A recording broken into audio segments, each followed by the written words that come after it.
Savitri, Book 10, The Book of the Double Twilight, Canto 4, The Dream Twilight of the Earthly Real. He is a captive in his net of mind, and beats soul wings against the walls of life. In vain his heart lifts up its yearning prayer, peopling with brilliant gods the formless void. Then, disappointed, to the void he turns, and in its happy nothingness asks release, the calm nirvana of his dream of self. The word in silence ends, in naught the name. Apart, amid the mortal multitudes, he calls the Godhead incommunicable to be the lover of his lonely soul, or casts his spirit into its void embrace. Or he finds his copy in the impartial all. He imparts to the immobile his own will, attributes to the eternal wrath and love, and to the ineffable lends 1,000 names. Hope not to call God down into his life. How shalt thou bring the everlasting here? There is no house for him in hurrying time. Vainly thou seek'st in matter's world an aim. No aim is there, only a will to be. All walk by nature, bound forever the same. Look on these forms that stay a while and pass, these lives that long and strive, then are no more. These structures that have no abiding truth, the Savior creeds that cannot save themselves, but perish in the strangling hands of the years, discarded from man's thought, proved false by time, philosophies that strip all problems bare, but nothing ever have solved since earth began, and sciences, omnipotent in vain, by which men learn of what the suns are made, transform all forms to serve their outward needs, ride through the sky and sail beneath the sea, but learn not what they are or why they came. These polities, architectures of man's brain that, bricked with evil and good, wall in man's spirit, and fissured houses, palace at once and jail, rot while they reign and crumble before they crash. These revolutions, demon or drunken god, convulsing the wounded body of mankind, only to paint in new colors an old face. These wars, carnage triumphant, ruin gone mad, the work of centuries vanishing in an hour, the blood of the vanquished, and the victor's crown, which men to be born must pay for with their pain. The hero's face divine on satyr's limbs, the demon's grandeur mixed with the demigods, the glory and the beasthood and the shame.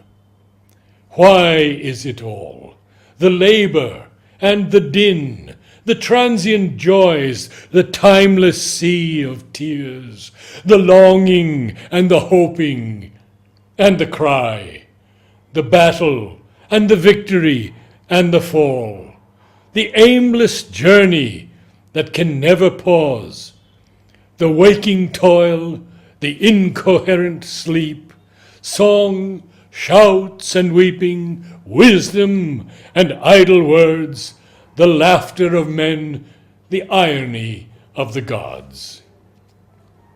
Where leads the march? Whither the pilgrimage? Who keeps the map of the route, or planned each stage? Or else, self-moved, the world walks its own way, or nothing is there, but only a mind that dreams. The world is a myth that happened to come true, a legend told to itself by conscious mind, imaged and played on a feigned matter's ground, on which it stands in an unsubstantial vast. Mind is the author, spectator, actor, stage. Mind only is, and what it thinks is seen. If mind is all, renounce the hope of bliss. If mind is all, renounce the hope of truth, for mind can never touch the body of truth, and mind can never see the soul of God. Only his shadow it grasps, nor hears his laugh, as it turns from him to the vain seeming of things. Mind is a tissue woven of light and shade, where right and wrong have sewn their mingled parts. Or mind is nature's marriage of convenance between truth and falsehood, between joy and pain. This struggling pair no court can separate. Each thought is a gold coin with bright alloy, and error and truth are its obverse and reverse. This is the imperial mintage of the brain, and of this kind is all its currency. Think not to plant on earth the living truth, or make of matter's world the home of God. Truth comes not there, but only the thought of truth. God is not there, but only the name of God. If self there is, it is bodiless and unborn.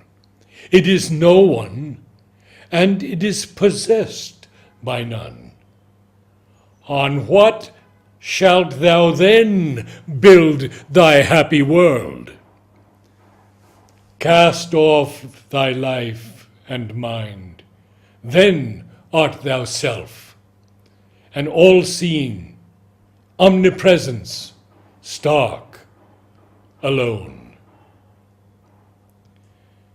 If God there is, he cares not for the world. All things he sees with calm, indifferent gaze.